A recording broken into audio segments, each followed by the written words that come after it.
All right, welcome everybody. It is MLB Now. I'm Brian Kenny, home edition of the program, and we welcome in friend of the show, super Mets fan, live from the quarantine in the bunker, I think somewhere out on Long Island, Jim Breuer. How are you, Jim?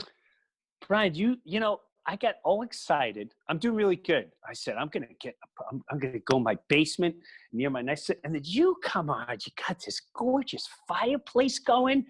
Your hair looks good. You look better in quarantine than you do when you're in the studio. You look fantastic. Quarantine has been good to me, Jim. Staying at your family. What am I doing? Where am I going?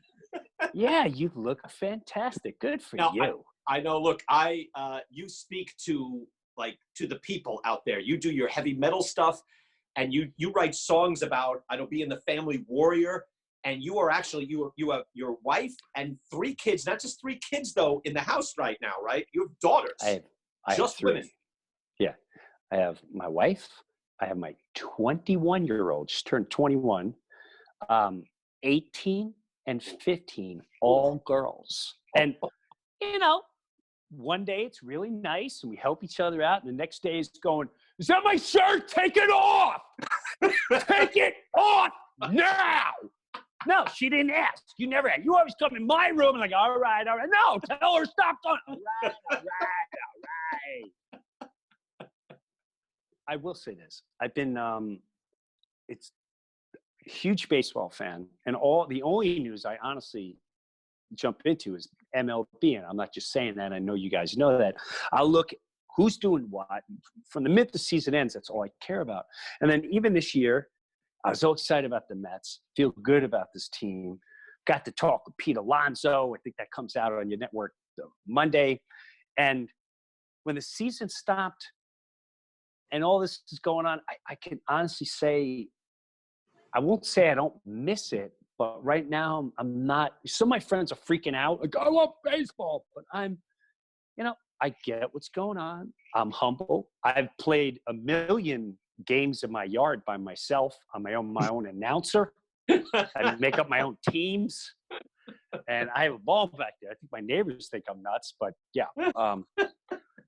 But it's been very humbling. I never knew I could walk so much or hike so much or cook so much. We cook. And so being together hasn't been too bad. Once in a while, they start yelling, take my shoes off or take that off, or my wife gets mad at the bathroom's a mess. But besides that, and even the state of baseball, I don't know where it's going. You know, do I want to watch games with nobody in it? I don't know.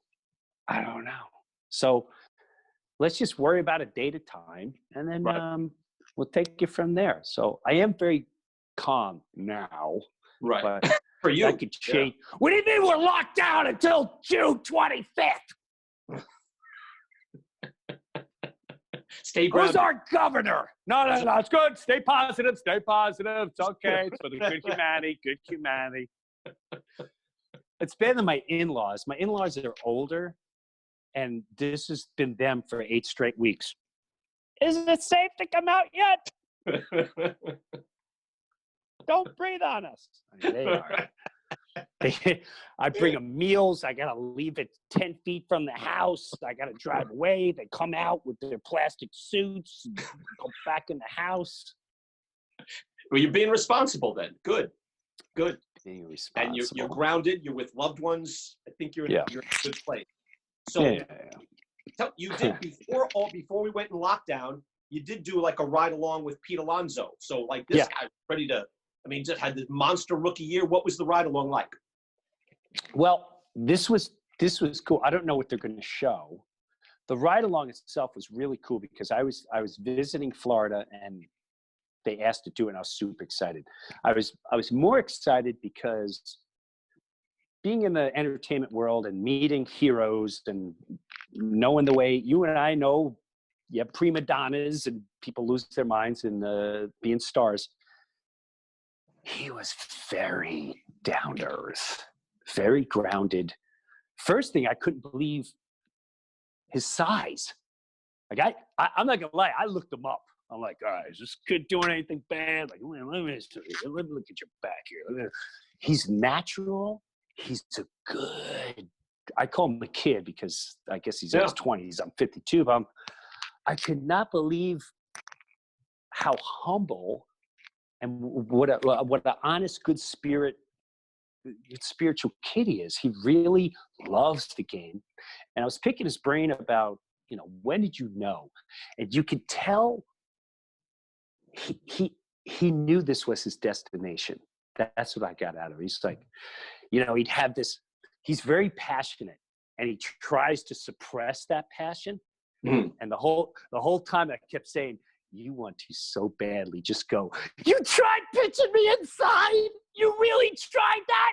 Flip the bat. I think there's part of him that would love to do that, but he would never disrespect anyone doing that. But he has potential to be one of the real deal, not just Met fans, but all baseball fans to latch on to this guy.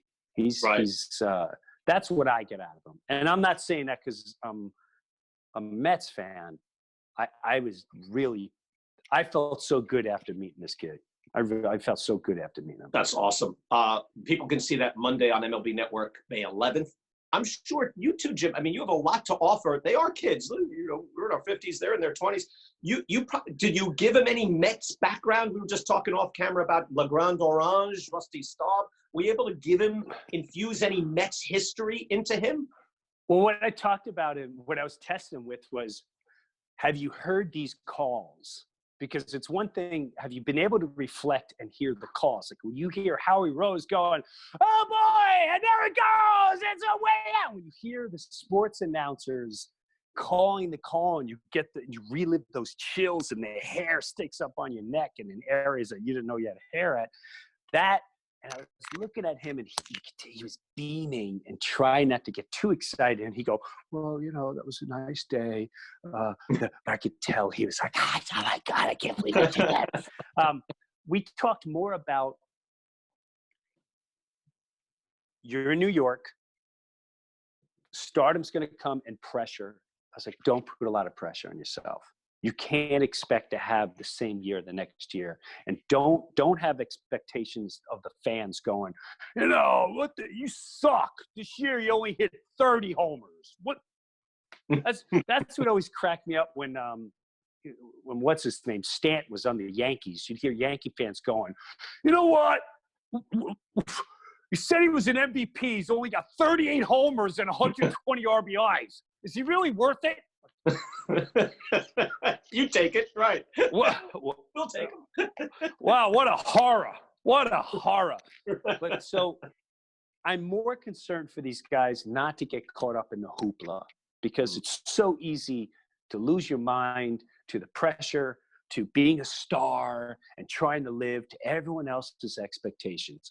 Don't try to hit a ball over the home run wall every time up. Just play the game. And I think he's going to be that guy. I hope he is, but I really do think he's going to be that guy. He's never failed. Like through his whole minor league career, this guy's never failed. No, there's a natural level of progression for him. And that's another thing. It seems he's been that way his whole life. And while I watched him, as a Met fan, I'm very like, yeah, they're talking about. The last big guy they really talked about was Strawberry. And they talked about him. Oh, wait till you see this guy. Wait till you see this guy. And I remember running inside to watch Darryl Strawberry, his first at-bat. And it was against Mario Soto. And he struck out 3 straight times. Like, this guy, but his third time up, he hit a foul ball. Upper deck. This foul. And I think that's when every Met fan went, oh, this is what they're talking about. Pete Alonso was that same guy where they said, wait till you see this kid coming. Wait till you see this kid coming. And then you saw him in the World Baseball League where he had a big moment, hit a big homer. Then he came to spring training, first at bat, home run. Spring training. Let's see if he makes it. Then he makes it. Then he breaks the record. You're going, oh my God, this is really happening. So, but then meeting him and taking that car ride and actually seeing, and I actually got to meet his parents. His parents came to see me when I was performing in Clearwater, Florida. And I was really honored by that. And when you see who his parents are and where this kid's family is, very grounded, you go, oh, I think he's going to be all right. He comes from a good background. Background. I want to see that May 11th on MLB Network. Jim, I'll let you get back to the wiffle ball games. By the way, I did that. I remember in the back, like you hit the, you get the wiffle ball back because you don't want to hit it like off the house of your neighbor. That's right. You do, and I'll do a Bob Murphy for you. And it's Jim Breuer with a line drive base hit. Like you want. See, and I'll do McCarver. I'll go, where was Dykstra on that play? He had no right not paying attention. Where was Dykstra? We got to do that one day. We'll do it. You're the best, Jim. Take care of yourself. I love hanging. All the best to you guys. Keep us alive in MLB. Have a good one.